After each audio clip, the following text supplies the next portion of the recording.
in 1996, welfare went from being an entitlement to being temporary assistance. Mm-hmm. And if you're below the requisite poverty level, you still don't necessarily get benefits today. Tell us a little bit more about her. I mean, she was kind of a racial chameleon almost. In the 70s, she was coded as being black. People perceived welfare recipients at that point as being black, but some of the first stories about her noted that she could change her identity by changing a wig, that she could be black or white or Latina or Filipina.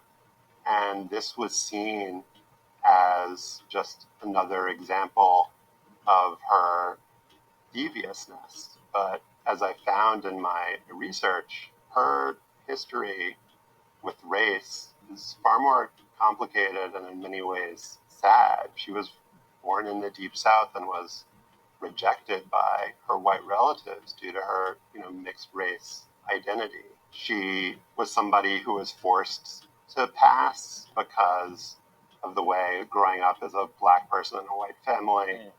In the South, it was illegal for her to be black in certain circumstances. It's just a very complicated and fraught history for her. Do you think that this welfare queen idea would have stuck nearly as much if she had presented as a white woman or was just a white woman? I think that she was the right person at the right place at the right time, or depending on your vantage, the wrong person in the wrong place at the wrong time.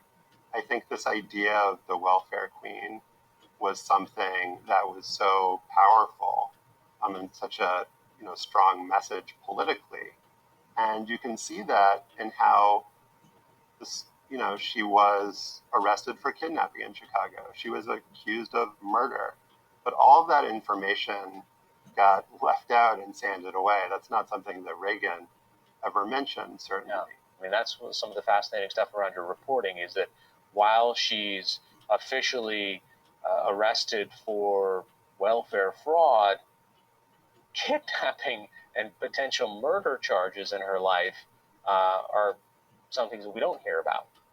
One of the more remarkable things that I found in my research was that she was arrested and indicted for welfare fraud in 1974.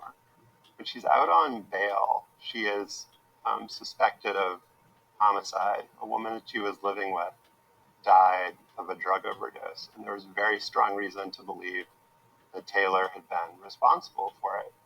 And yet, she isn't ultimately charged.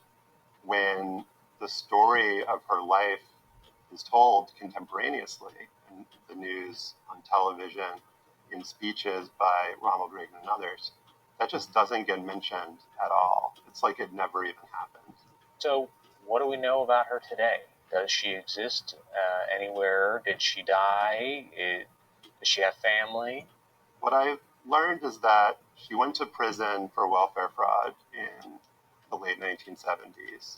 When she got out, she eventually moved to Florida, and in the 90s, she was hit with federal charges there, ended up incarcerated. She was eventually released, and her family took her back to Illinois, where she died in 2002 in total obscurity and under a different name. Josh, why do this story? Why spend years researching this? What drew you to it? I wasn't aware that there had been a real life model for the welfare queen myth and stereotype. When I learned about it back in 2012, that Linda Taylor had been really the first person to be given this nickname, and that the image of the fur coats and the Cadillac came from her.